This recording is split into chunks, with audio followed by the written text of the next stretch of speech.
Yeah, that shit's still around. We're still working on Friend showed up again, uninvited. Yes. Anyway, welcome to another edition of the JG Sports Podcast. This is our specialty edition.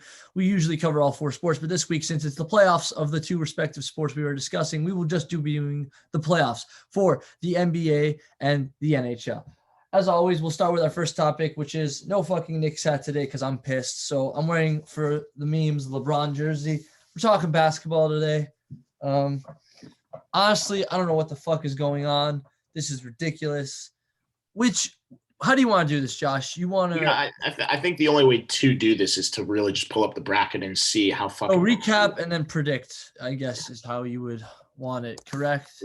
I'm keeping my predictions the same unless things have changed, like from what I called. Then obviously I have to remake those predictions. But then, well, maybe since the first round's not done, nothing yet. But hockey. Well, certain matchups. Yes. So we will see. So here it is. So here are the current state of mind for the NBA playoffs.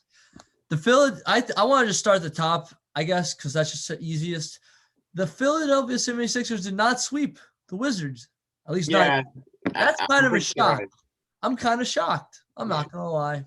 I don't even remember what I predicted in the last video. I wrote them down somewhere, but I don't have them right with me. But I think I remember saying that the Wizards were probably going to manage to steal a game. I think I said that too, but at the rate they were playing, I don't know if you watched this last game. They were basically just hack-a-shacking with Ben Simmons because they know the dude can't freaking shoot. Yeah. So yeah. I feel like Joey, like before we go over for basketball and when we get to hockey, I'll say the same thing, that the idea isn't necessarily like I'm not looking to get the game spot on. I care more about getting the actual winner of the matchup right. I know, but nobody has, only one team has won, so it's a lot harder to do that. Mm-hmm. Easier in hockey. I just want to know if you saw that game because I just thought it was crazy how like they just kept. No, I didn't get to see. That's fine. All right, now the matchup we all care about the most, and I'm in pain, but I still have faith. Tomorrow it's the Knicks, our Knicks versus the Hawks. I'm not gonna lie, Josh, I'm a little disappointed. Although if you look at game one, it could have really gone either way. It was really a very, very quick, thing. Yeah, and look, I mean, like Joey, that was a bit of a nicer way to say it. I'm gonna say it the way things just are. If you want to win a playoff game, don't score 16 points in the first quarter and just like hope it's enough. Like just don't put up less than that's the nice way. That's the easiest way of saying it. That's true. With that being said, they were fantastic in the second half, and they built it up better in the second quarter. But they just the Hawks played a much more even game throughout the entire game. Yeah. Do you think they're closing it out tonight, or you still have faith like me? You mean tomorrow? Yeah, sorry. Yes. I don't think that the Hawks are closing it out in game 5. I'm the most worried about game 6. Now, I did predict this series to go 7, and I'm not saying I predicted the Knicks to win in 7. So I don't necessarily think that's going to happen. The Hawks are a fantastic team coached by Nate McMillan since he's taken over that position. In the last 38 games, they were 27-11. Coming into game 4, they had won 12 straight at home. They're a really good team on home court. Now, with that being said, if the Knicks can win game 5 and win it big, then game 6 is definitely going to be interesting. I know the Hawks are taking a hot streak in home, but the Knicks coming off that, they're going to get revived at the Garden. If they win this game, their fans are going to get them into it, and their fans travel well. Now, I'm not saying that State Farm Arena is going to be packed full of Knicks fans, because it's definitely not. And I'd expect the Hawks faithful to be even less forgiving in game 6 than they have ever been to the Knicks in this series, no matter which venue they play at. With that being said, you can't count out a good defense. That's true. Defense wins championships. Right. So. Now, with that being said, though, the Hawks defense has stepped it up big time this series. So it's going to be tough. I predicted the Knicks to win at first. I'm not going to change my prediction. Like, I'll accept the fact that I was wrong if it happens. But right now, momentum is not in the Knicks' favor, and I think they can cut it at home. If there's any place they could do it, the Garden is the place. It's kind of just like, play it day by day thing right now. I think that Tom Thibodeau is telling his team the same thing that we've been talking about since day 2 of the Knicks season, their second game of the season. Or the third. it's only one loss. Or on the flip side, when they win, look, it's only one win. We gotta keep building on it. It's only one loss. We can't let it get us down. Or it's only one win. Like we gotta play even better. And I think they will at the Garden. Whether or not they will in Game 6, if there is a Game 6, that's a different story. Yeah, but I think they'll keep it alive for one more game. Yeah, so I just want to pull this up, because I love a good laugh and a good cheer. So just take a look at this. Why don't you read that for me? The Toronto Maple Leafs just blew a 3-1 lead. Similarities between Atlanta and Toronto. Toronto is 3 syllables. Atlanta is 3 syllables. Okay. Drake claims Toronto. Drake claims Atlanta. Okay. The Leafs AHL team plays in Coca-Cola Coliseum. Coca-Cola is headquartered in Atlanta. Okay. Toronto is cold. Trae Young's nickname is Ice Trae. That's fair. Austin Matthews was born in September. Trae Young was born in September. Both gentlemen also spelled their names in an unnecessary way. Canadians have a ridiculous accent that's sometimes hard to understand. Atlantans have a ridiculous accent that's sometimes hard to understand. Yeah, I guess. Yeah, so it was just it's a good laugh, but you know what? 3-1 leads. It's not crazy to blow a 3-1 lead. They could do it as much as anyone. So, but yeah, I have faith. It's a good laugh. And they're playing at the Garden, so I'll definitely take them for this game.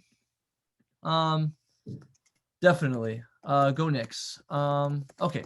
So the next matchup was the only one that's done. That was this one. I'm gonna admit I predicted otherwise, but yeah, Miami got smoked.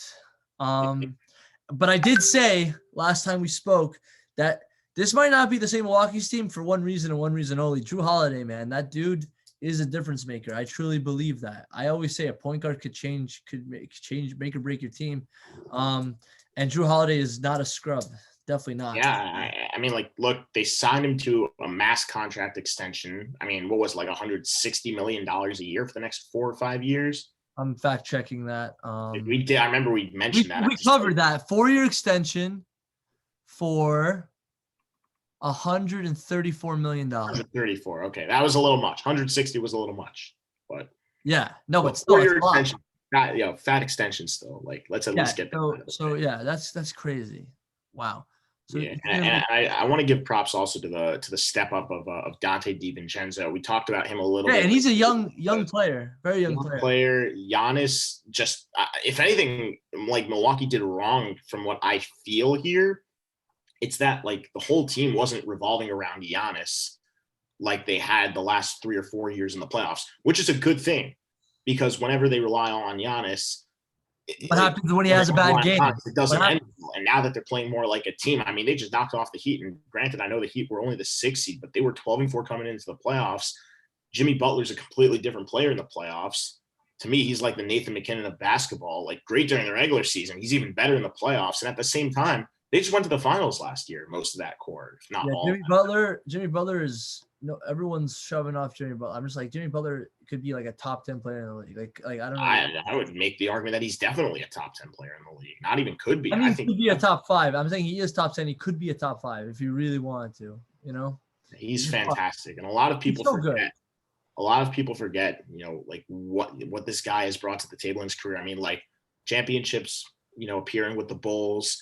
Deep team with the 76ers, even though they that last shot by Kawhi against the Minnesota also brought him to the playoffs. Chicago, fantastic player. Minnesota.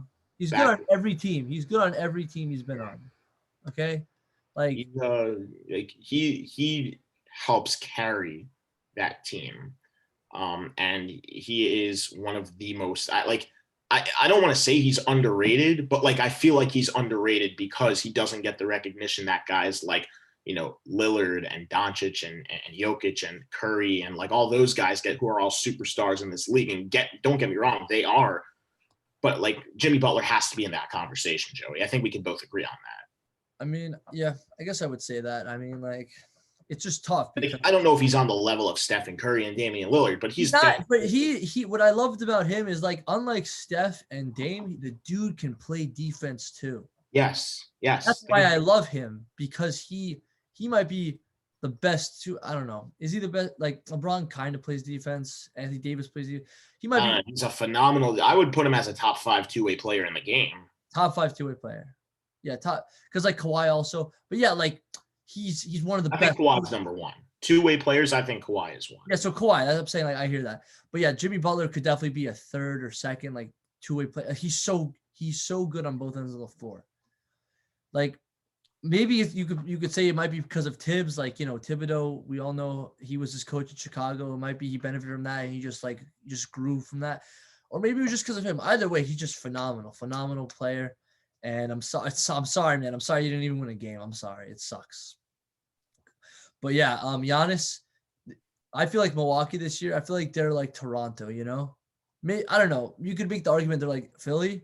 I don't know. Who would you say is more like the Leafs this year, like in terms of the past few years, Milwaukee or Philadelphia? Because either one of those teams, I would say if they lose this year, it's like big. Like who would you for the history being, I would have to say Milwaukee. I feel like right? Because like they added like Drew Holiday and stuff like that, know? Yeah. So it's like Milwaukee, you better not screw this up. If you do, we will all make fun of you, all of us. So yeah, good luck to you. And then I know we don't do this anymore because it's not the regular season, but I gotta just point. I'm not pulling it up. I gotta point out a great single performance, even though it's not gonna mean much. By Jason Tatum, 50 points in a playoff game. I know it was pressure and everything, but whatever, he scored 50 points and he staved off elimination. So now 3-1 Brooklyn. Everyone thought they were going to sweep. I just want to point out, everyone thought they were going to sweep too. So I didn't say they were going to sweep. I did not say. I'm just saying a lot of people thought because they didn't have Jaylen Brown and stuff like that. Yeah. Like, let's get it wrong. They're still very well going to lose this series, and I'll be shocked if they don't. Yeah, probably. But I thought everyone was like, "Oh, they're sweeping," and I'm like, "Nah." Anyway, but yeah, they're probably going to sweep. Anyway, so on the other side, Utah-Memphis. Memphis shocked us all with winning the first game, but then something happened. Donovan Mitchell came back. And he did not just come back. He came back with a vengeance, bro. He is balling like crazy. And do we think Memphis is going to like steal another game, or are we just saying Utah's ending? I can't see it. Not with Mitchell back. When Mitchell's on this team, Joey, when he's healthy and he's playing, this is a completely different Jazz team. Everyone was saying, oh, they're going to lose this series. I was like, look, give them a minute. They're playing without Mitchell. Everyone forgets. Mitchell averaged very close to like 25, 26 points a game.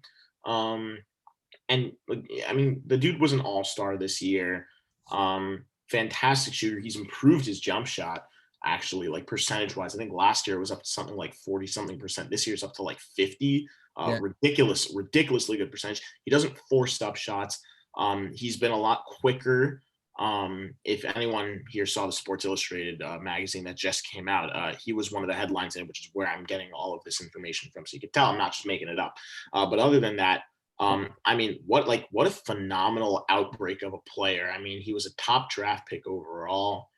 And people are, like saying that this is a young and upcoming Jazz team. I don't think they could go far. It's going to depend on whether Mitchell is legit, on whether Gobert can, like stay out of foul trouble, whether or not Connolly can keep performing the way he has in the playoffs in his career, and whether or not Clarkson's season was a fluke, scoring around 18 points, 17 points a game off the bench. I don't know if we front runner for sixth man of the year. Did we do the awards? Did we say everyone who won something? I don't know if we did. I don't think we did. So we could do that right after we finish the bracket. Okay. Fine. Okay. So Utah, sorry, we did that. So Dallas Clippers. This is very interesting. I believe all 4 games. Sorry about that.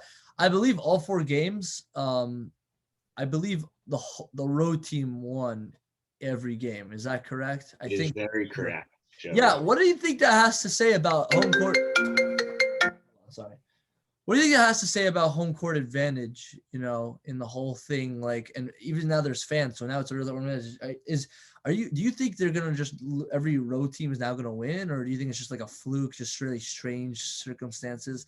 Because I didn't think this was going to be like this. I thought I don't know, because it's a 4 versus 5, so what do you think about this series, Josh? Because like you have Luka, who's a god, kind of, or he's becoming one, and you have like Kawhi and that whole team. So what do you give me your takes on it?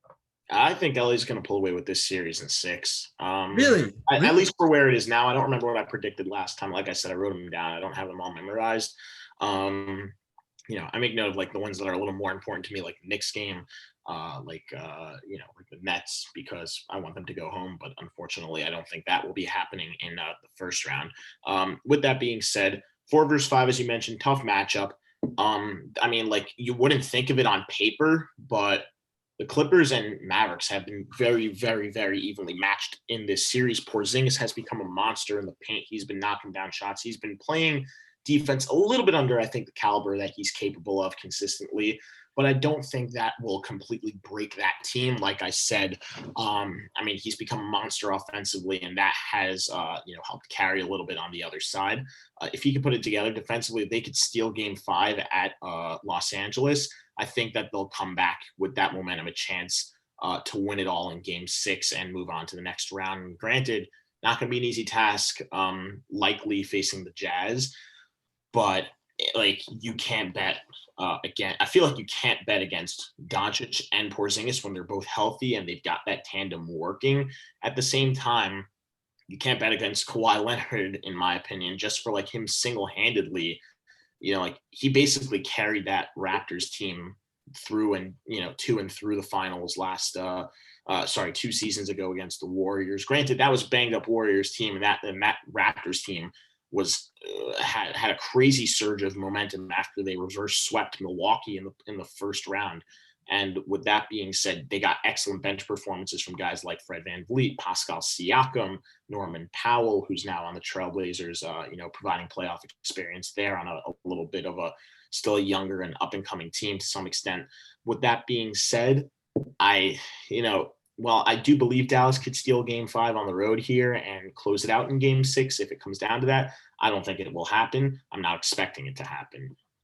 But look, I mean, if any series that's been bizarre so far in terms of who's been winning games and when would be that series, this is the one that I would pick for it to be. Like, this is the one I would predict it to be.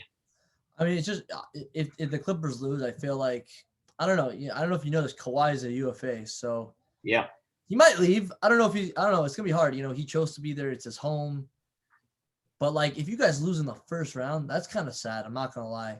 You bit the farm this year. Okay. You went for getting Ibaka and Reggie Jackson and Rajon Rondo, playoff god.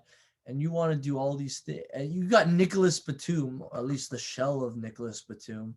So, well, let me just add something, by the way, Joey. To be fair, they've won 2 straight, so they do have momentum, and they're coming home. And at the same time, with that, with that being said, also for Los Angeles is the fact that, they just got fans in the building too. I know that might have happened the first 2 games, but I think they didn't really have a chance. It was kind of cold. Also, Dallas in the second half of the season had a top 5 record in the NBA. I don't know if you knew that statistically. On the Knicks game, in Game 4, they were showing like top finishers in the second half of the season, and like the order was something like the Nets, the Bucks, the Hawks, the Mavericks, and the Nuggets, or something like that. And the Knicks were like just outside on How was on there? We had a 9-game winning streak. What?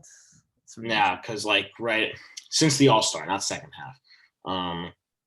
They were just under. They were like just below those teams. Like, they had a significantly better record since the All-Star break. It was just not as much as those teams. Like, maybe they hadn't played as many games before or something. Maybe they had, like, the Knicks didn't really have many games that were postponed, if any, for COVID. Like, some of these teams did. So anyway, but yeah, just that, like, the Mavericks are, like, even though if the Clippers lose, like, the Mavericks did have a phenomenal second half of the year. I know. I don't see a team here. I see a Luka. I see a kind of Porzingis. I see maybe Tim Hardaway. I don't really see much. Like, maybe that's just me, but I don't really. And Willie Cauley-Stein. I'll give you Willie Cauley-Stein. But like, there's not really a team here. You know what I mean? Like, it's hard. But yeah, I don't know. Rick Carlisle is a heck of a coach. So he's a good coach. I will give you that. But would you say Tyronn Lue is also a good coach? Yeah, I would say. I'm not counting out the Clippers. But I am saying this Mavericks team is not the same you would have seen when they were hovering just around 500 the first 30 games. I mean, they could be like one of those scenarios where they're just really hot. And when you're hot, it doesn't matter your team. If you're hot, and no one's stopping you. Especially if you have superstar players like Luka Doncic also. But you just said yourself, the Clippers just won the last 2, so technically they're hot. Yeah. So yeah. Speaking of series being tied, Denver-Portland. Are you shocked by this, Josh? I'm actually not shocked by this. I think if any team could knock Denver off right now, it would be the Portland Trailblazers. And granted, I know it's a 3-6. I know that the Denver Nuggets had a top 5 record in the second half of the NBA season. With that being said, I know it's Nikola Jokic, and I know that you've still got Porter, who's having a great season, Millsap, who's got playoff experience. But Jamal Murray not being there has hurt them a little. Now, granted, it's been back and forth for the most part. 1 for the Blazers, 2 for the Nuggets, 1 more for the Blazers. Neither team has really gotten a lot of momentum going, and I definitely predict this series now. If I didn't do it before, I honestly don't remember, as I keep saying, predicting it to go 7. I think Denver will eventually pull out with it, but Damian Lillard is definitely not going to make things easy. McCollum is having a phenomenal playoff run so far. Robert Covington's been excellent off the bench. Anthony has kind of turned back the clock about 10 years. And it's crazy, right?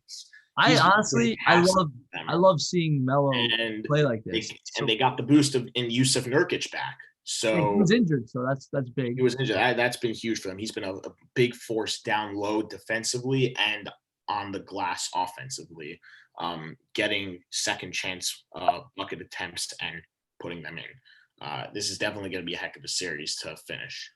I know, but it's also hard because when you look at the Trailblazers, they're also their team is just an interesting thing to look at as well, because you said it before, you said McCollum and everything, but they also have Robert Covington, who's an interesting player. He's been shopped around the league. They have young players, Anthony Simons and Derrick Jones Jr. And by the way, I mentioned before, but Norman Powell is having some fantastic. Oh yeah, they traded for Norman Powell. Powell has had some fantastic games in the playoffs. That's right. He had 30 points last game, and they smoked. They won by 20 points. So, right, we gotta remember, the Nuggets are more interesting because they got people who you would not expect to still be good, like Austin Rivers, who was shipped out, but he's having a okay. And this guy Campazzo, he's an interesting player. I can't believe he's looking pretty good. So I don't know. I think also 7. I'll give it to the Blazers though, just because I don't know. I feel like it's hard to bet against Lillard in the first round. I told you there's 3 point guards I could see stealing a series. Steph Curry was not in it. Lillard. So Lillard, and then the third one, who's in the next battle, is Chris Paul. So fucking LeBron James, right? The guy, the great player of our generation right now. It's not a lock. No, either side, it's not a lock. I mean, I know he's the 7th seed, but let's be honest, they shouldn't be the 7th seed. There was injuries and stuff like that. It's crazy. He's playing Chris Paul, Hall of Famer when he retires, no doubt, and Devin Booker, who's a stud. They got good other players like DeAndre Ayton and what's his name? Mikal Bridges, Cam Johnson. So this is tough, man. I don't know. Do you think this will go to 6 or to 7? What do you think? I think it's going to go to 7 now. You really do? Yeah, I think it will. And who do you think is going to win? I'm hoping Phoenix, but I can't bet against LeBron. You just can't. You can't. You can't bet against LeBron. Yeah, it's tough. It's really tough too. And every game has been relatively close. There's not been a blowout, so no one really has an edge here. It hurts me to do this, but I have to pick the Lakers. I don't remember what I did last time. We haven't shown it, by the way. For all those, thank you for staying patient because we didn't shoot an episode last week, but still, Yeah, honestly though, LeBron flops a lot, but you can't deny, man. He's the greatest player right now. He's the best player in the world right now. And I'm wearing his jersey. He is the best. He's not losing. Even though Joey is effed by this, he has to show the respect. You can't not respect the guy. Yeah. No, on the court, at least you can't not respect the guy. You just can't. You can't. I'm sorry. You can't, he's already proven that he's one of the best to ever do it in the game. So but the funny thing is, I actually don't think it will just because of him. I don't think he's the X factor. For me, it's Anthony Davis, man, because Anthony Davis to me can do everything LeBron can do, but he's even harder to stop, I think, because he's just bigger. He's bigger. You know what I mean? I feel once in a while someone could stop LeBron once or twice, But Anthony Davis, I just don't see anyone stopping Anthony Davis in the paint. It's just not happening. Alley-oop, it doesn't rebound. It doesn't matter. You know what I'm talking about? Like, do you agree, or am I just crazy? I disagree a little bit, but I hear where you're coming from. I'm saying because like not even like even on the score sheet, right? Even if LeBron scores more, I think Anthony Davis is going to do more on the defensive end. That's what I'm saying. It might be, yeah. But yeah, I think those two are just going to do what they do, you know. And Andre Drummond's also on this team, you know. People are forgetting about. People forget about Andre Drummond. That dude can score, you know, if he really wants to. I mean, like, yeah. So yeah, I'll say Lakers in 7. But yeah. Anyway, I don't think we're doing the rest because we did the rest and the first rounds aren't over. So yeah. So okay. we're gonna keep it there. Yeah, and then just to go over the NBA awards because we didn't do them. Let's start with 6 man because you talked about it. That was Jordan Clarkson. Derek Rose in consideration, we're pretty much in agreement there. Yeah, so yeah, we agree with that. I don't know why it's not. Well, Randall won it. No, I know, but I wanted to see the. Hold on, let me just see a better thing because I wanted just the finalists and winners. Okay, so here, wait, did they do the MVP?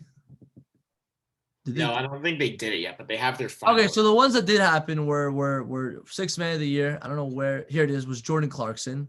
And he deserves it. I'm not gonna lie. He totally deserves it. We talked about that already. Right? They didn't do coach of the year. They didn't do coach. Okay, that's why we didn't talk about it because they didn't do all of them yet. And then most improved player Julius Randle, 100%.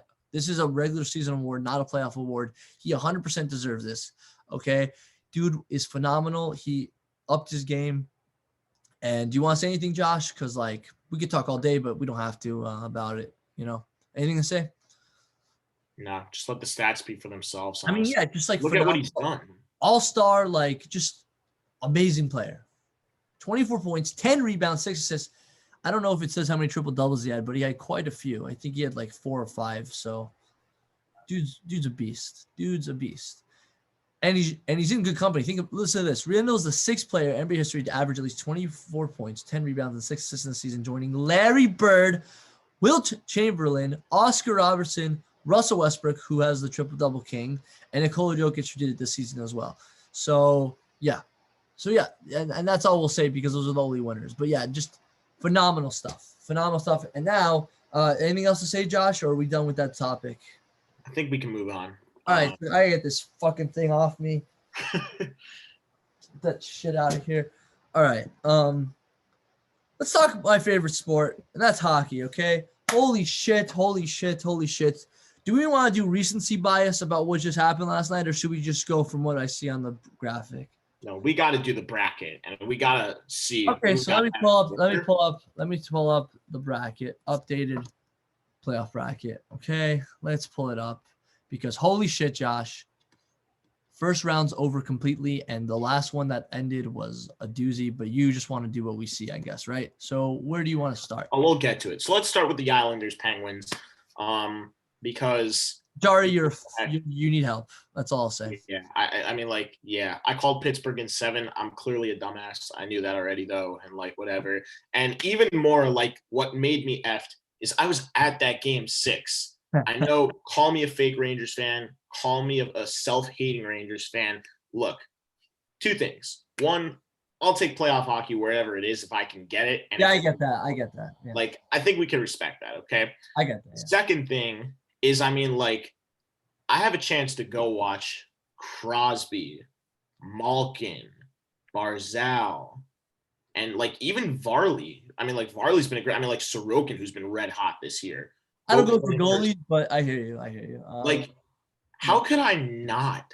Like, you don't get – like, not many people, like, get the chance to go see, like, Crosby play in person. In the playoffs, too. Like – Yeah, I hear you. Whatever. No, but see, that's the reason. It's not who you're going to. It's who they're playing. That's the only good reason I have because I went to a Nets game and I don't care for the Nets, but they played the Lakers, right? And how could I? That's why I got that. That's why I got that jersey. How could I miss the chance to see the greatest player of our generation play? How could I miss the chance to see LeBron play? Like everyone's talking about Kyrie and Durant. This was before they got Harden. Durant was injured still. So it was really just Kyrie. But I'm like, yeah, he's great. But I see LeBron James play. LeBron James. And I can see Anthony Davis, who I also really like, Like, I can see those guys play together. Like, how could I miss that? You know, and I'm not a Nets fan. Like, I don't give a shit about them. But like, how could I not see them play? So I totally get it. Like, just you get it. You want to see Crosby, Ovechkin, like they're like LeBron, right? The greatest players of our generation. Like, how could you not see them play?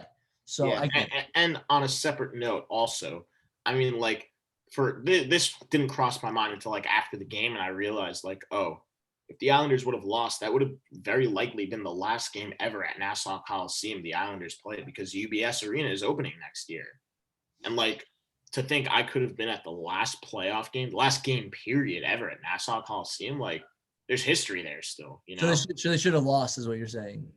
Yeah, but I mean, like, I'm okay with it. I'm okay with, like, you know, it was a good atmosphere, good time. Like, you know, the fans, like, oh man, like, that building was rocking if you're an Islanders fan. Yeah, I mean, yeah. It probably is rocking. A lot of history there. Not better than the Garden though, but whatever, you know. Yeah, like, that's the other thing. Like, Nassau Coliseum only holds up to like 12,000 people, I think. The Garden has like 30,000 either. Like, they opened it up, they maximized it as much as they possibly could, you know, with COVID guidelines still being in place. And there are some vaccinated sections and some unvaccinated sections. Me personally, I've been able to get vaccinated, so I was able to sit in a vaccinated section where the crowd is a bit more lively and everything. Did you have to wear a mask? What? Did you have to it's like very complicated. Like, people don't, people do. Okay. You know, I chose to, I did what was best, like what I felt most comfortable with. Like, they do have security guards going around saying, oh, like, wear your mask, but that's like when you're really walking on the concourse, not as much in the stands, if at all in the stands. If you're in a vaccinated section, I don't think they care because you're vaccinated. Right, that's what I mean. I'm saying you were in a vaccinated section. You said I was in a vaccinated section, so they like, don't care. You don't have to. I'm gonna trust the science and say, look, if we're all vaccinated, then, you know, I don't really see that much. I mean, you're literally sitting next to people. Like, I don't see there's no social distancing there. So I just, whatever, you know, we're not getting political here. We're just like common sense science, whatever. Look, I had it on at times and I had it off at times. Fair enough. No problem. No more questions about that.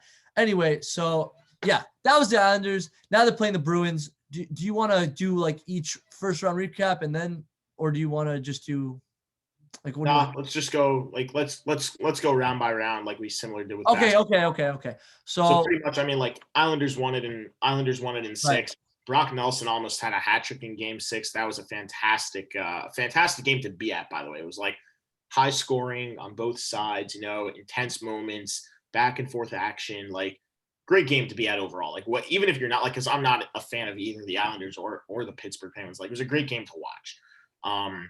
Yeah. I mean, hockey. It's interesting. You think Penguins, like, and another team we're going to talk about, are going to have a big shakeup this offseason based on the results? Yeah, I'm not really sure. I don't know if it goes for like every position, but I definitely some help in net, I think, is going. I think a goalie, like a really seasoned veteran.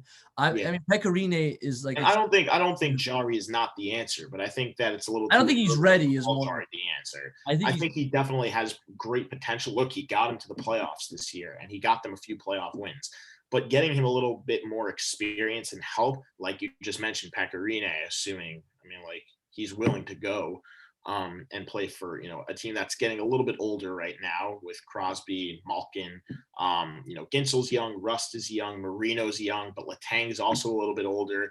You know, Dumoulin is slotted into like that new first line pairing spot, but, you know, he's not super young either. The Penguins are a very interesting team to watch going forward. I think they'll always be a playoff team as long as Malkin and Crosby are carrying that, and Letang are always carrying that core around. It's just tough for me to bet against them. At the same time, I don't think they're like that Stanley Cup contending team that we saw 4 or 5 years ago. Yeah, I think they're falling from grace, and, you know, you could retool, but you can't bet against Crosby and Malkin together. You just can't. Yeah, it's true. It's true. I mean, I learned that the hard way. I'm pretty sure I did that coming into the regular season. But they are getting up there in age, so, you know, don't waste their years, man. They still got 2-3 really good years left, you know. So don't waste them. Anyway, let's move on. Boston, Washington. This series was over when we did it live. We already talked about it. Again, it's funny. Fuck Tom Wilson. Yada yada yada. Okay. We still have to see Marchand keep playing, which is annoying.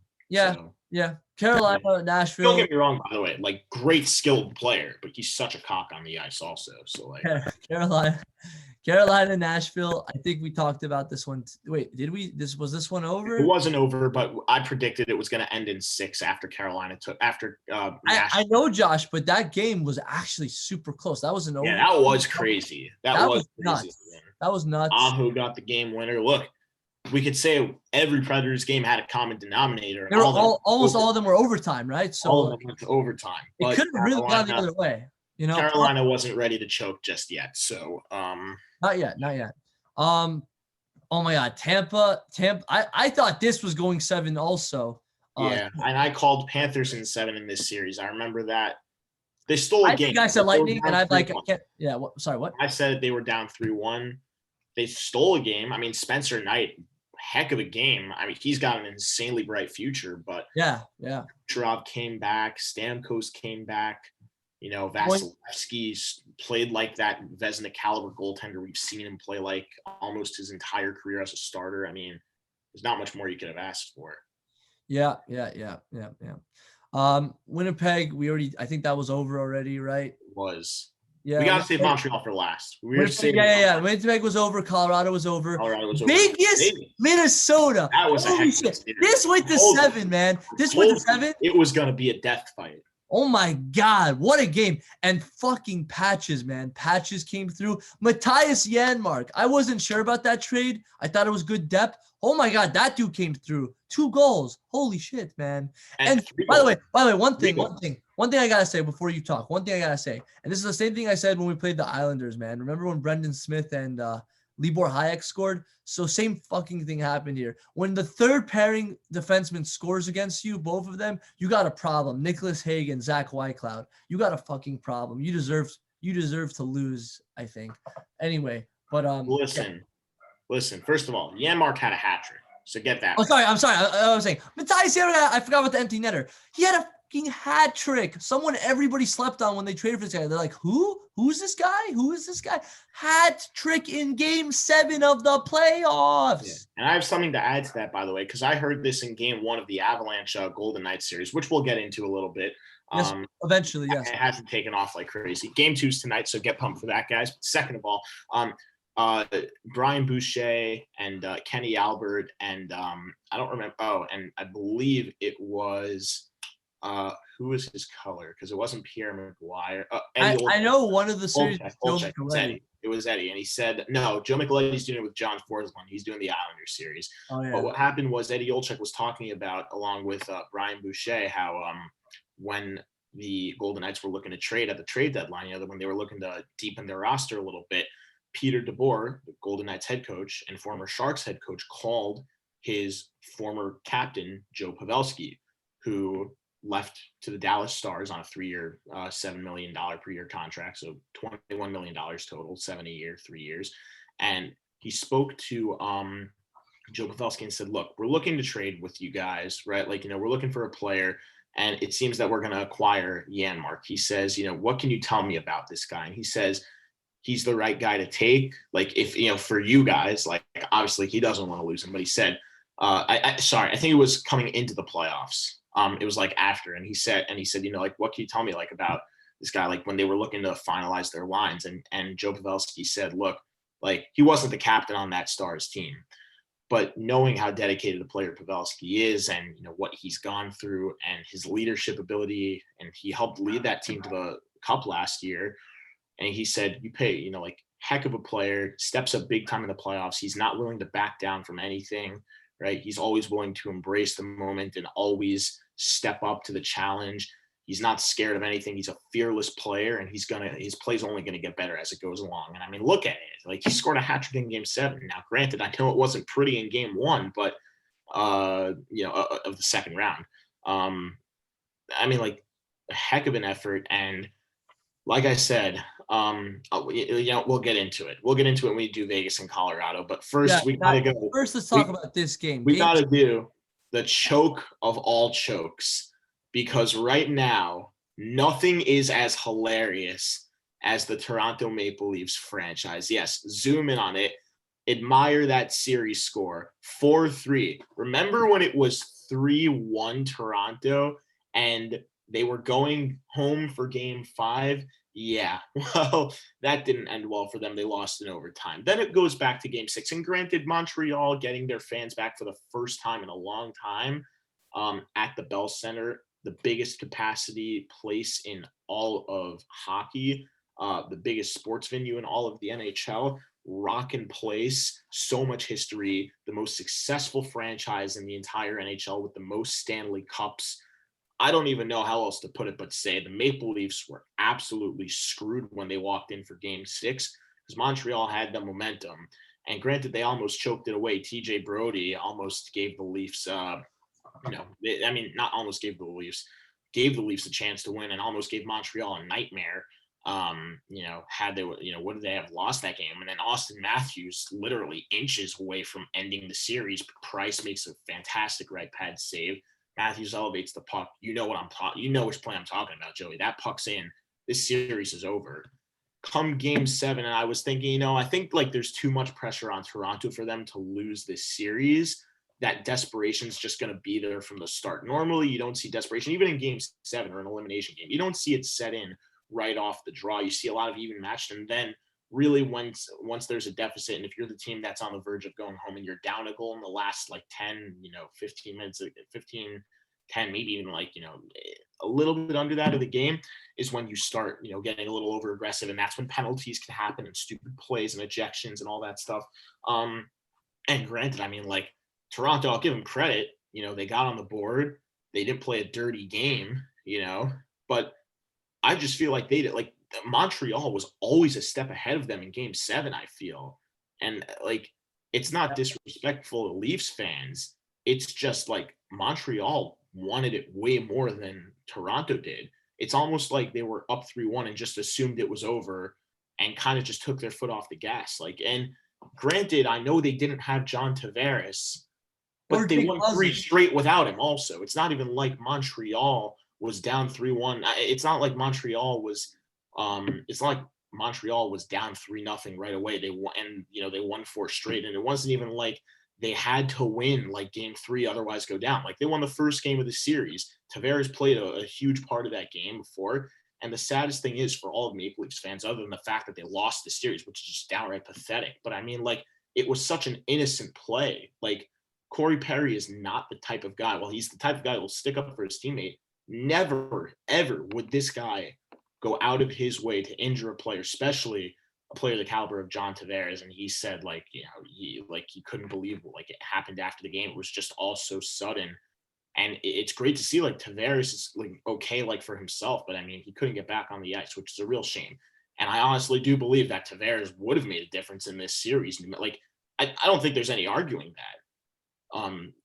No matter how desperate the Canadians were, because I think Tavares is definitely capable of making a difference with a goal in a game. And if you look at the 2 games they lost before game 7, both of them went to overtime.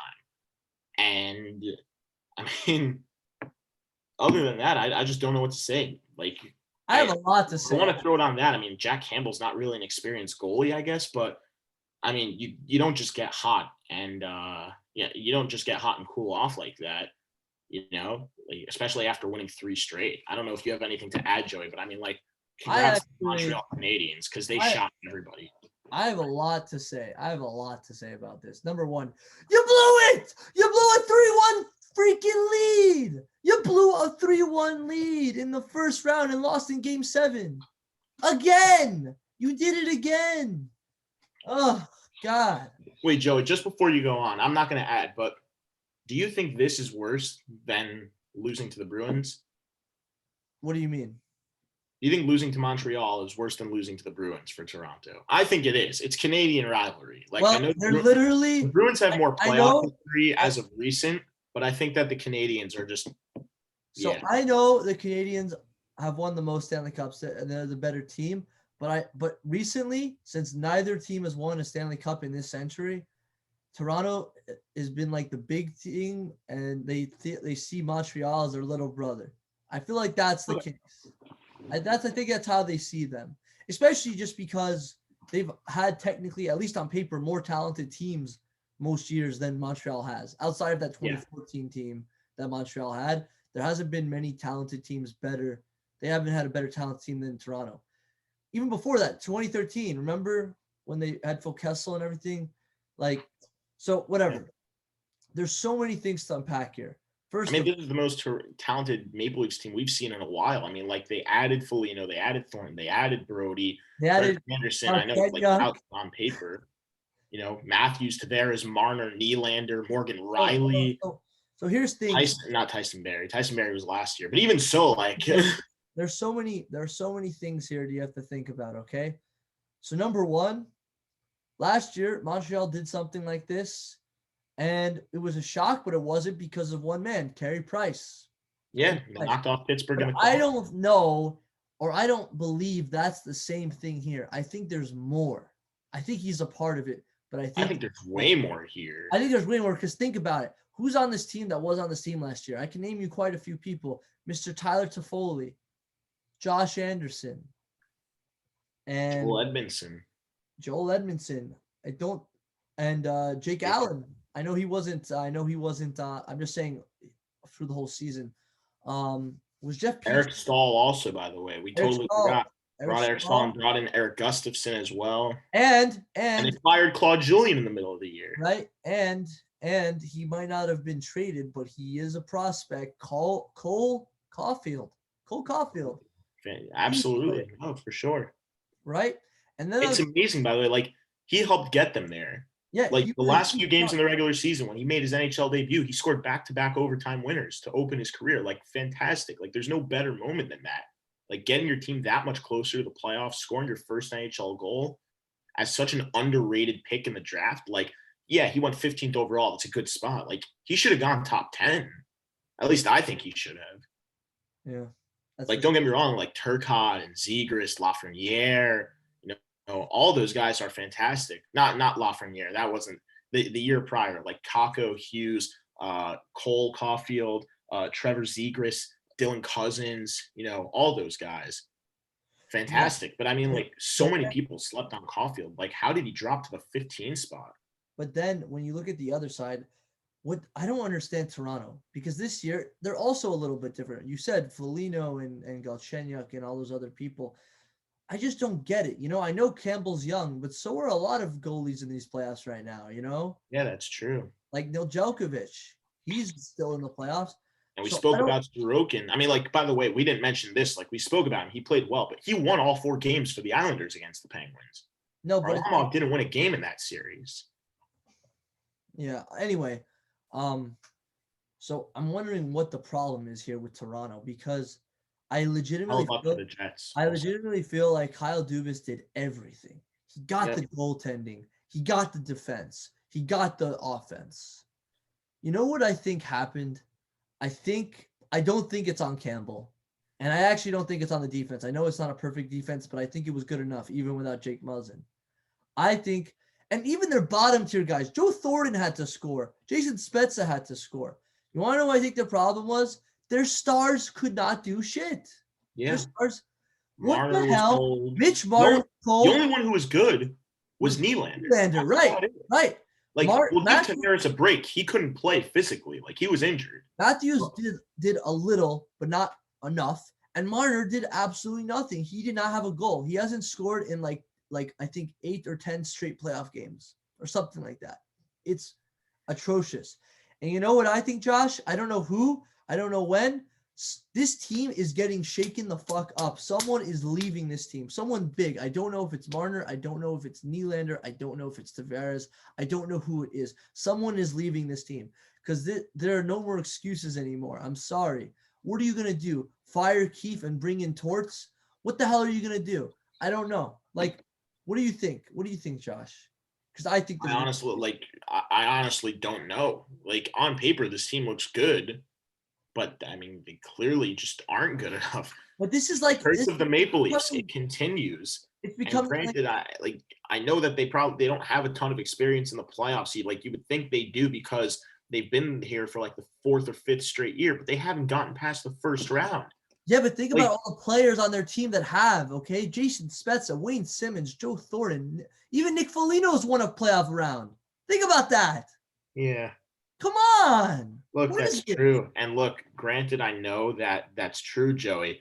The bulk players of this team, they rely on to carry the score. Marner, Matthews, Nylander haven't. Like, even Tavares has only been to like 1 second round in his career or 2 second rounds in his career.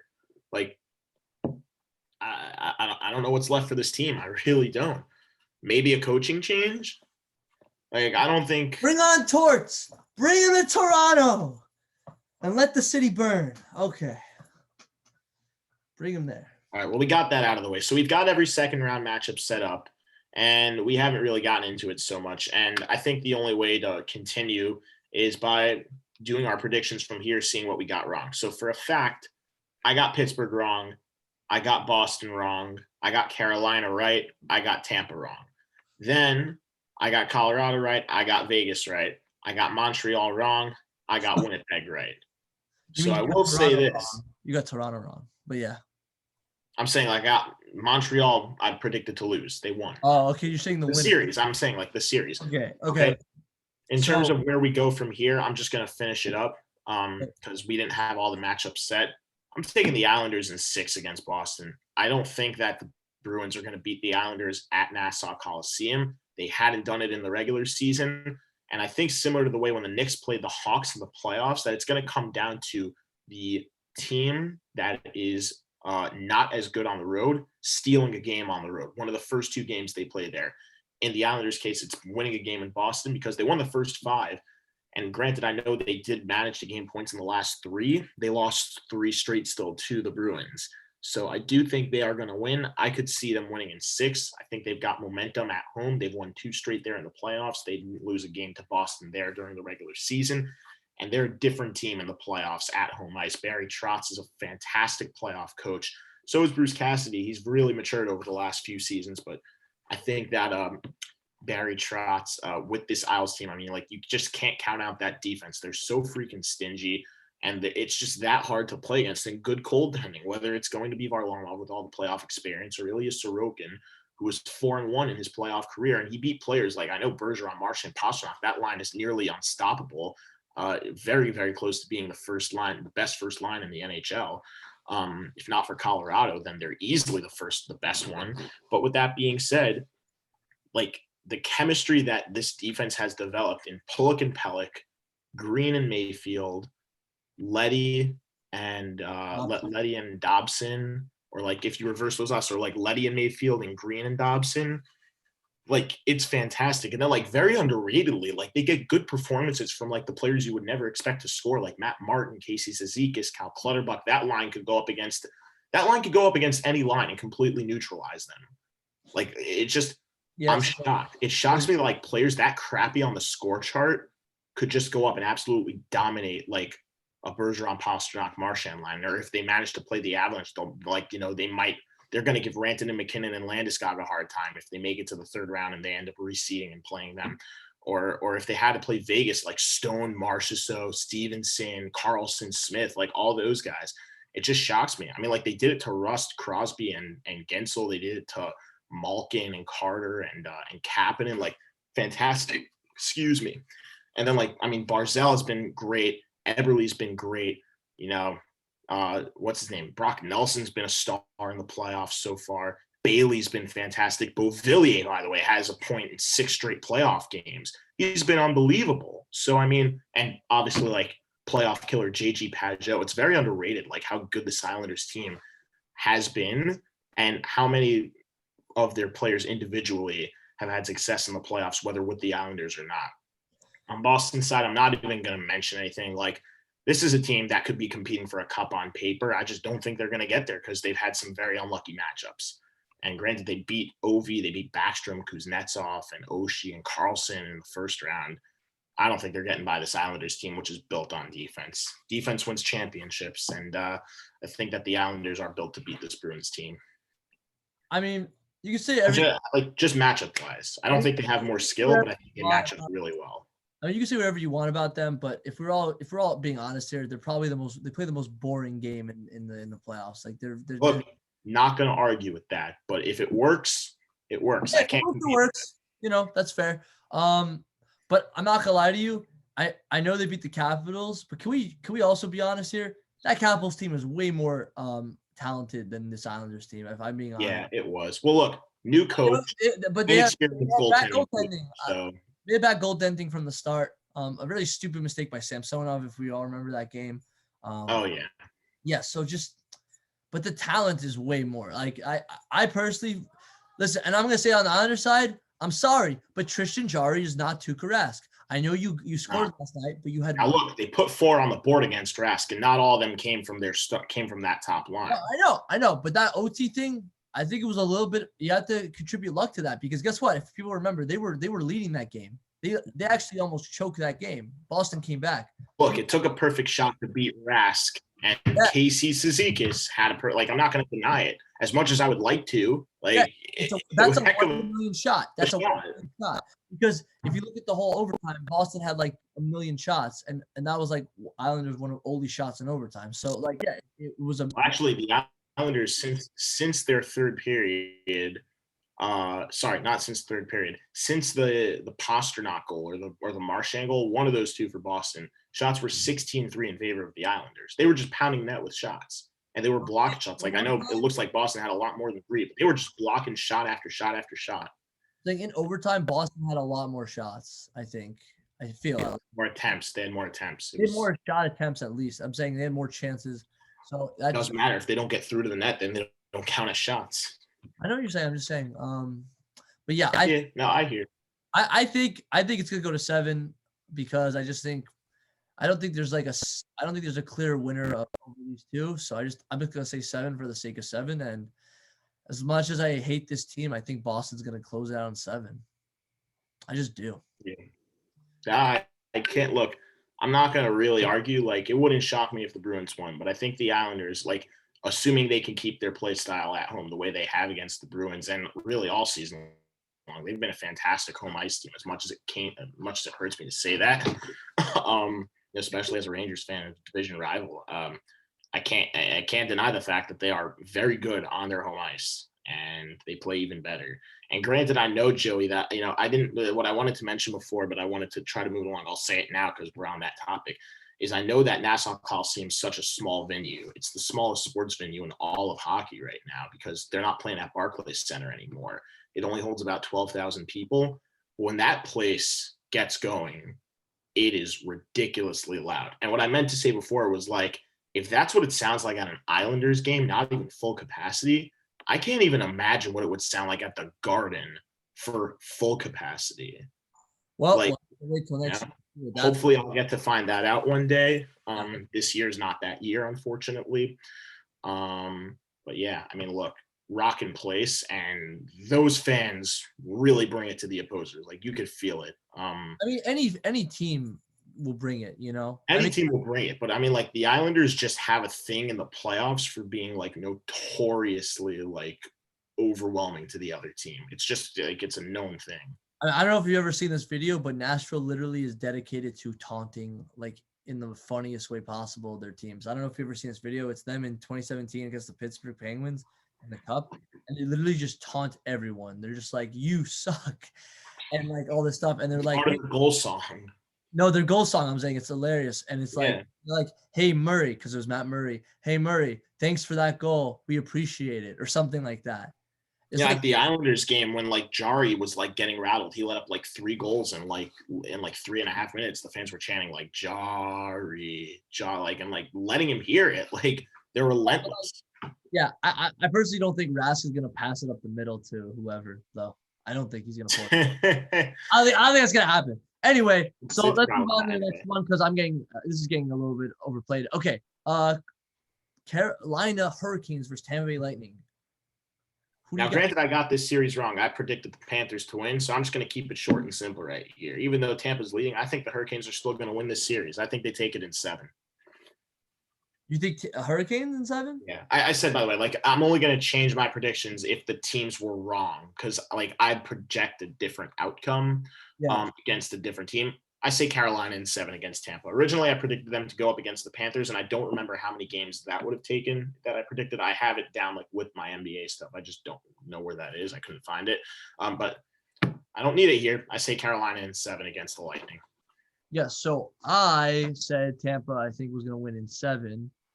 And, and it was a close game, game 1. I'm going to say 7 also because I think Carolina's a tough bunch of fools. Like, they're a bunch of jerks or something, whatever the slogan is. So they'll get in your face. They're a very complete team. Although I really think the one thing that holds this team back is goaltending. And it's possible Nedeljkovic is the guy. But just like Jack Campbell, he is young. So he could screw up. And he already has lost a game against them. And I just don't know how you beat a team. Like, even if Vasilevsky wasn't great, how do you stop Steven Stamkos, who's still really good, kind of? Kucherov. No, not kind of. He's really good. You still okay? Stamkos was really good. Kucherov, one of the best. Braden Point. Even Alex Killorn, I think. Not Alex Killorn. Didn't Pat Maroon score in this game? Or was that last series? Barclay Goodrow, I think. Goodrow. Either him or Blake Coleman. One of the two. Their role players are scoring against you. That's not happen. Like, Carolina's role players don't usually score. Tampa Bay's players, oh my God, like their third liners are scoring against you. Like, that's crazy. But it's not just that. You still have Victor Hedman, who's annoyingly probably going to win the Norris this year. I hope it's Fox. Mikhail Sergachev, Ryan McDonough. I miss you, Mick, but whatever. Chernak, Jan Ruda. And you traded for David Savard, and you have Jan Ruda as your last guy, who's pretty good also. Like we said, one of the most underrated player on this team. Yeah, and then you have Vasilevsky, who's people will say is the best goaltender in the league. I think it's Hellebuck, but I hear it. Yeah, I think it's Hellebuck too. But look, Vasilevsky's a very close number 2, if not number 1. He could be second or third, honestly. I do see. He might be. Look, he might be number 1. Like, if Hellebuck isn't, it's definitely Vasilevsky. It might be more like a playoff thing, like Hellebuck's the best, but like Vasilevsky just performed better in the playoffs. I'll give you that. But yeah, he's just so good. He's so good. He's amazing. So I just don't see them beating him. I just don't. I don't see him losing. I just don't. Yeah, look, like I'm not. Again, like this is one of those matchups where I won't be shocked whoever wins. Yeah. But like for the prediction's sake, like Carolina took a bigger step forward this year than they did last year, and especially once the bubble came around and they looked like a completely different team, absolutely routing the Rangers. And even though Boston beat them in 5 games or 4 games, so I don't even remember if it was a sweep or if it was in 5. But they looked like a different team playing against that Bruins team. So that's what I have to say about it. Anyway, let's move on. Colorado, Vegas. No, it's Montreal, Winnipeg. Oh, I mean, I guess we'll do Montreal, Winnipeg because they're. we'll get to that. I think we're gonna do that one last because best match. Okay. Yeah, you know what? Like, we'll do the 2 teams that are playing tonight. That's Carolina with Tampa Bay, and then Montreal, and then Colorado, Vegas, which is on later. Anyway, Winnipeg, Montreal. I originally had them going up against the Maple Leafs. And I originally had Winnipeg winning this series. And I'm still going to stick with Winnipeg, but I think this is going to be an absolute brawl. Montreal coming back from 3-1 against the Maple Leafs team that was injury-ridden. Yeah, they lost their captain in Tavares, but don't get me wrong. Like, they still had to fight through Matthews, Marner, Nylander, Spezza, Thornton, Foligno, and even like Alex Kerfoot and Pierre Engvall were excellent depth pieces to that team. So don't get me wrong. Depleted a little bit. Tavares is a huge piece, but definitely, not out of it at all. And with that being said, I think that Winnipeg just also, they're the more well-rested team, similar to the way Colorado and Vegas were, and the Islanders and the Bruins were. The Islanders only won 1 more game than the Bruins, but they had to wait a little bit longer for that to come. I think Winnipeg's going to take the first 2 games of the series. I think that we can end. I think that we'll see this ending in 6 or 7. No less than 5. I think that if it does end that way, it's probably going to be something like Winnipeg takes the first 2, Montreal takes the next 1, maybe 2. Winnipeg takes game 5, Montreal takes game 6. If it's 3-1, I think Montreal takes game 5 and Winnipeg ends it at the Bell Center in game 6. I don't know. I think it's going 6 or 7 one way or another. I gotta say, this is the most intriguing playoff matchup so far because. By the way, this is the only series where both lower seeds won. That's why, because they're technically. Oh wait, no, the Islanders and Bruins also. No, but I know, but I think. I didn't realize, right, but those 2 teams are even though they were the lower seeds, they're definitely within the top half of the NHL. At least more than the Canadians and the Jets are. Yeah, they're weaker teams technically. So yeah, I don't think the Jets are weaker than the Islanders. No, I meant to the Oilers. Oh. I mean the gap. It's a more significant. Yeah. Right, and same with the Habs and the Leafs. So, yeah, the Habs beat the Leafs, who were just dominant this year, and the Jets beat Connor McDavid and Lynn Draisaitl and everything. So, with that being said, it could go 7. I actually think it's going to go 6, and I'll tell you why. It's not just the rest factor; it's the fact that Montreal had to play an uphill battle, and that's just hard. Winning Game 7, like 3-1 deficit, like it's hard to do that. Consistently. It's hard. Meanwhile, Winnipeg swept. I know it was close. There were overtime games, but at the end of the day, they swept. They did not really. It wasn't a lot of adversity, if any, for Winnipeg. So I think Montreal is going to test Winnipeg, but not so much. I'll say Winnipeg in 6. I say they win the first 3. Montreal steals the next 2 to bring some pressure, but in the end, they can't close it out in Game 6. I'll say that Winnipeg in 6. So we're in agreement that Winnipeg is likely going to win this series, though. Yeah, but But on to Vegas, Colorado. It's not going to be a sweep. Yeah. I can say that. Because I'll be shocked if it is. I like Price, but I feel like Hellebuck it's going to be his year, man. He did such a good job against Connor McDavid and Leon Draisaitl. They don't have anyone on that level of play on Montreal, in my opinion. They have a lot of good players, but I don't think anyone's a McDavid or a Draisaitl level player. Yeah. Maybe Toffoli, if you feel like that. I don't know. He's had a great season. We'll definitely acknowledge. I'm saying like just that level of intent. But yeah. And then on to Colorado, in my opinion, the is best the series of the entire playoffs. If there was like no division restrictions and everything, this is the Stanley Cup I would have predicted. Like no divisions whatsoever. Unfortunately, we're left in that case, and it's sad that one of these teams is moving on and is not going to make it past the second round, not because they're not good enough, because of talent that is being lost. It's kind of like when the Penguins had to play the Capitals in 2016 and 17, and even 18 in the postseason, when you had Ovechkin and Backstrom and Kuznetsov and Oshie and Karlsson and Holtby, who was much better back then, going up against Crosby, Malkin, Letang, Hornquist, and Gensel, who broke out onto the scene, and Fleury, and like Matt Murray, like when he was, much better, and still isn't so terrible, but still like better. And like one of those massive cores, and like either Mike Sullivan or Barry Trotz was gone, like 2 of the top like 5 head coaches over the season. Like not necessarily teams, but coaching wise, phenomenal coaches were gone by the second round at the very least. And I mean, not at the very least, at the very most, like not going farther than the second round. And it was sad. And I really hope we don't have to see this going forward with the Colorado Avalanche and Vegas Golden Knights, because I swear, man, these are my two favorite teams in the Western Conference. I don't think anyone is on any level near these teams that's left in the playoffs right now. I just don't.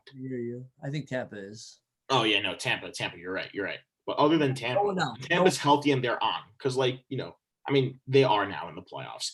Other than that, like I don't think anyone is near these teams, not even close. Like these are the 3 best teams in the NHL, in my opinion, in no particular order. Because when Tampa's fully on, like maybe Colorado's not as good, but when Colorado's like completely, and when Vegas is on like their full team game, like they're unstoppable. They're all really, really well coached. Peter DeBoer, Jared Bednar, John Cooper are 3 of the top 5 coaches in the NHL, if you ask me. I think the other 2 slots could be filled by guys like Barry Trotz.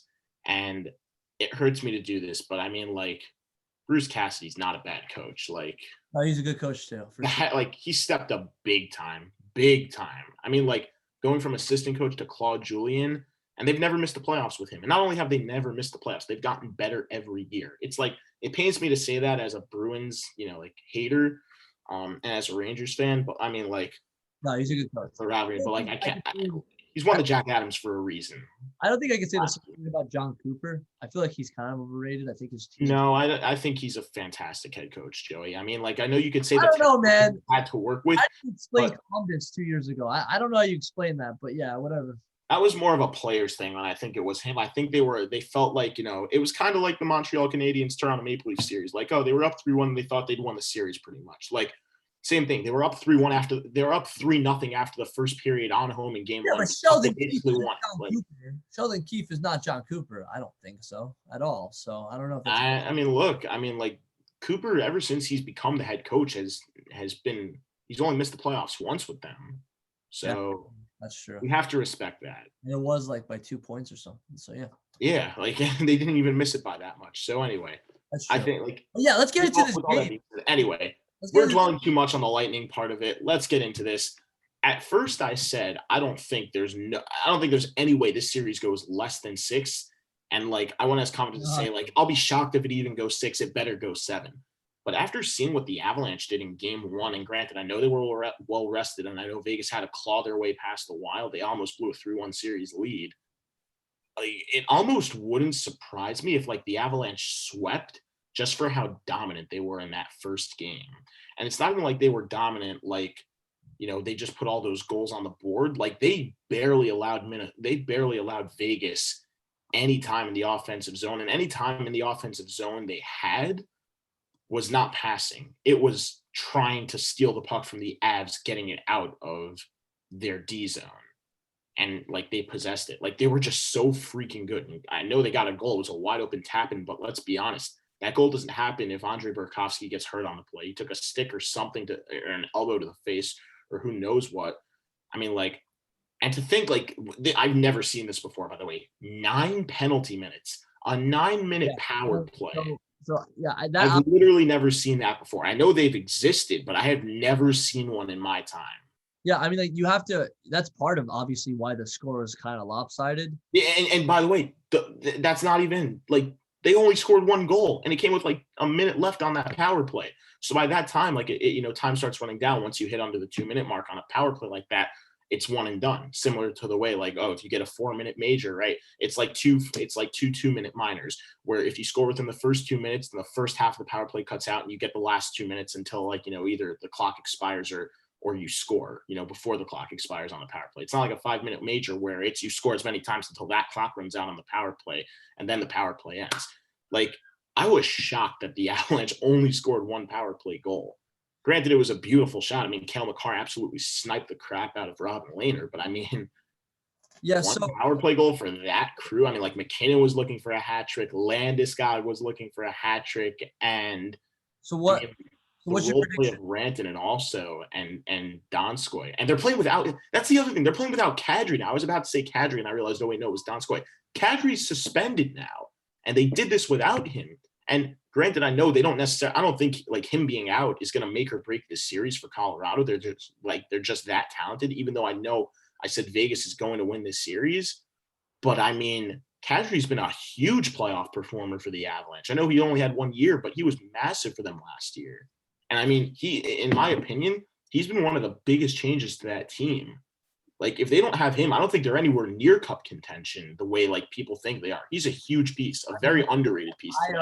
I remember last year he had that buzzer beater. That was crazy. Mm-hmm. So, yeah. 0.1 seconds, 0.2 seconds left on the clock in the plane round. Be honest. Round robin because they clinched the spot already. Yeah, but let's be honest. What the Kadri did was really dumb. He just that was he does this crap all the time. He's becoming a Tom Wilson problem. He's not even as talented as him, but he better stop because I think Kadri's better than Wilson talent-wise. You think so? Okay, fine. Fair enough. Either way, I'm saying it's just a Tom Wilson type. I'm just stop it, man. Just play the game, man. You could be physical, but stop with this crap. We don't need. It's not. He's a very talented player. A lot of people. That's why it's a shame. There's no place for that in the game. It's just no place. Yeah. But I say one thing. You want to make. I want to give him credit. Last year he was clean in the playoffs, but this year, you could do it last year. It was maybe it's just a Toronto thing, but no, you still. I think it means more to them this year. Surprising because I think they feel they're that much closer to winning a cup. But you won the President's Trophy, so I would say you should feel that way. Maybe I don't know. I guess. Well, look, they won the President's Trophy. In reality, though, while they got that on paper, they tied Vegas for points. The reason they got it was because they had tiebreaker. They had the tiebreaker over them, which was regulation wins. Both teams only won and lost 4 games against each other, but the Avalanche had more regulation wins than Vegas. Right. So they have like same record, like wins and losses combined. So do you have a prediction, Josh? I said Vegas in 7, and I have to honor that. I'll stick with it, but I'm just saying, like, if Colorado wins it, I'm not going to be surprised. I will honor that too. And can I just say, I don't care about the game 1. And you know why? And I know he was good in the past. I know what you're going to say. And I was just about to say, I made that prediction thinking that Fleury was going to start. Right. And I forgot that he played every game in the Wild series. But game 1 means nothing to me because Robin Leonard, like, he was really good before, but I don't know what he's had a really weird season this year. Look, and he still had like a 12-4 record in the regular season. I know. But he hadn't played a game since May 10th. Exactly. Like, the dude's been cold. That's 3 weeks without a game. You're literally throwing him to the wolves when you do that.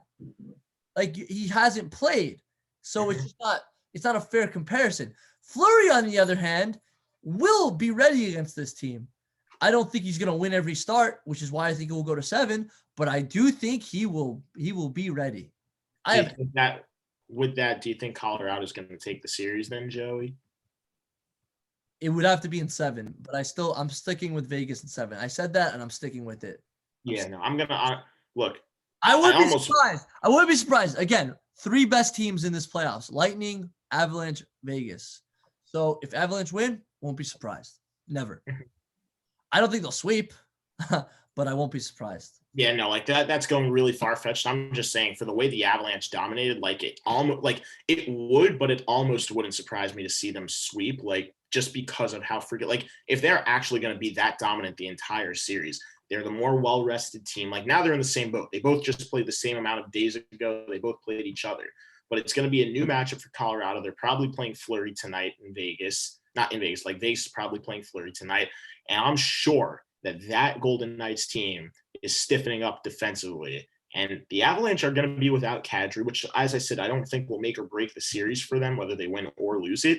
But I think that Vegas, if they stiffen up, is going to look to that. Say, like, look, they're playing without Kadri. He's a huge part of that team.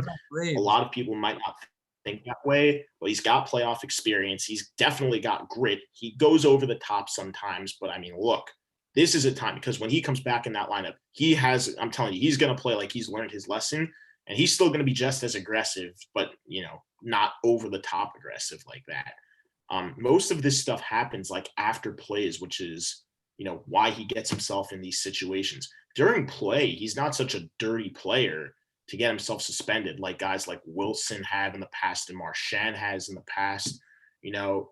I'm expecting him to come back, if he does manage to come back before, that it's going to be a bloodbath. And look, I mean, may the best team win. That's the only way I could look at it. Like, I'll root for whoever. I'll be happy whoever wins, but I personally think it should be Vegas. But that's just me. Yeah. Look. Also, it'd be a big FU to Pittsburgh if Fleury wins a cup. Yeah, that'd be hilarious. I mean, look, no one said it better than Utri for this team, the Avalanche, and he said simply one thing, one word: talent. Loads and loads and loads and more loads of talent. They took a deep team into this season and they made it deeper. They were good on the start with guys like Cole, Zadorov, and Nichushkin, and even without like Soderberg and all those guys, they had, like Donskoy filling in, great depth piece for them. Kadri, the trade only looked better. And even though they like traded Barry away to bring in Kadri, and they got rid of Kerfoot, even so, I mean, like, Graves filled a spot. And then, I mean, they brought up Alex Newhook, who's been fantastic, like, in overall play. He's only scored 1 goal, but he's been great in terms of his actual, like, play style. He's been a havoc out there. They're playing without Matt Calvert, who's one of the, like, by the way, absolute warrior. To me, he's like the Kevin Pillar of hockey. Like, not even as a Met, like, before. Like, Pillar is an absolute warrior. He'll make this, like, the ridiculous diving attempts. He'll wear pitches all over his body for you. By the way, like, he just came back. I know we're not talking, but, like, he's a warrior. And same thing with Calvert, who's gone through some of the craziest injuries you'll ever see. Puck to the face, lacerated, took stitches, literally comes back 20 minutes later and scores the game winner. I remember that was against the Rangers back in the 2016-17 year. Props to him. I mean, like, he's such a freaking warrior. He's a playoff warrior. They're playing without him. No more Matt Nieto for this Avalanche team. And then, but let's hold up. Like, that's where they lost. Now, what did they gain?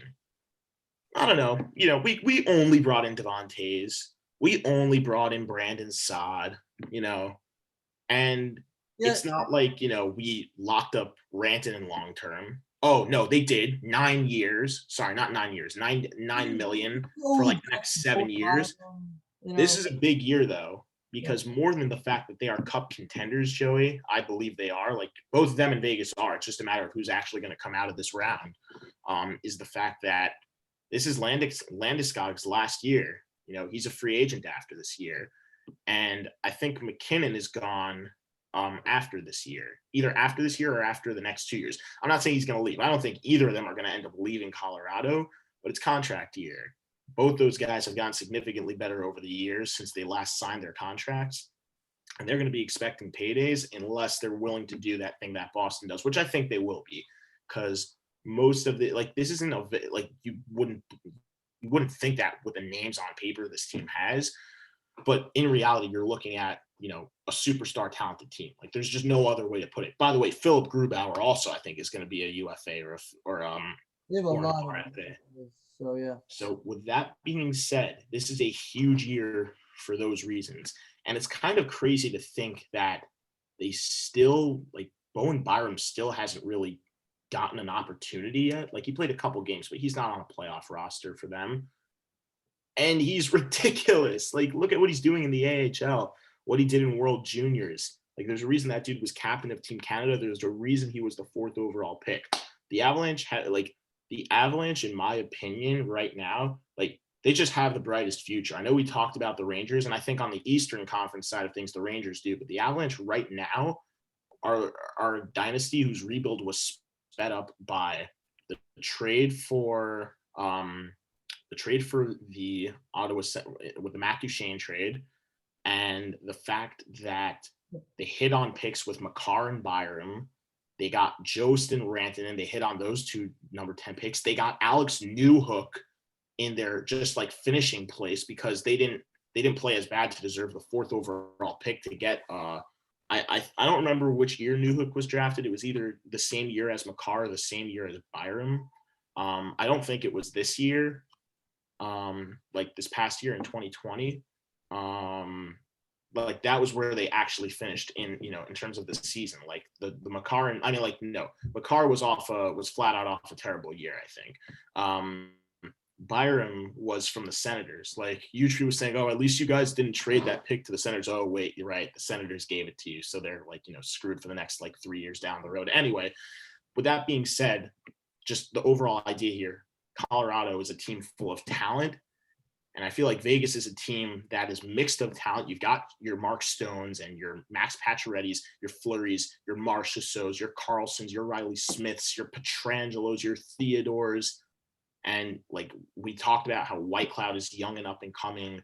And we've talked about how Nick Hague has, you know, made a good name for himself. Josh, can you close it out? You're just like, you're. Yeah, and then you've got your team full of heart, where you've got the guys like Stevenson and Nosek and Ryan Reeves and William Carrier and Matthias Janmark. So, okay, Josh, it's nutty. Okay. Like, we get it. This is the best matchup, I think, in the whole play. Like, I'm going to argue it's going to be better than the Stanley Cup, Joey. I will agree to that. All right, but can we just predict the rest of the way, please? So we got Vegas. We're just going past. Okay. If that's where it ends, I'm like I said, I'm not going to do like what reseeding. I'm just going to, like, that's what I did last time. I'm going to do it here. If we get if we get Islanders, Carolina, I think Carolina is going to beat them. You know, grudge matchup 2 years ago, but I think Carolina comes out on top. Just like the Islanders got better, they got better. Yeah, Carolina goes to the finals. Vegas, Colorado. No, it's Winnipeg. Vegas, Winnipeg. Oh, I'm saying, like, between Vegas, Colorado, I'm sticking with Vegas. I have to honor that. Vegas, Winnipeg, rematch of 2018. I still think Vegas takes it. They've gotten better just like Winnipeg. But I'll expect that to be a much closer series than it was last time in 5. You got Vegas versus Carolina in the Stanley Cup Finals. That's what I said last time. I'm not sticking down. I'm not, you know, shying away from it. I'm not changing it up. And I got Vegas in 5 against the Hurricanes, like I said from the start. Okay, so if it's Islanders, no, I said Boston. I saw Boston, Carolina.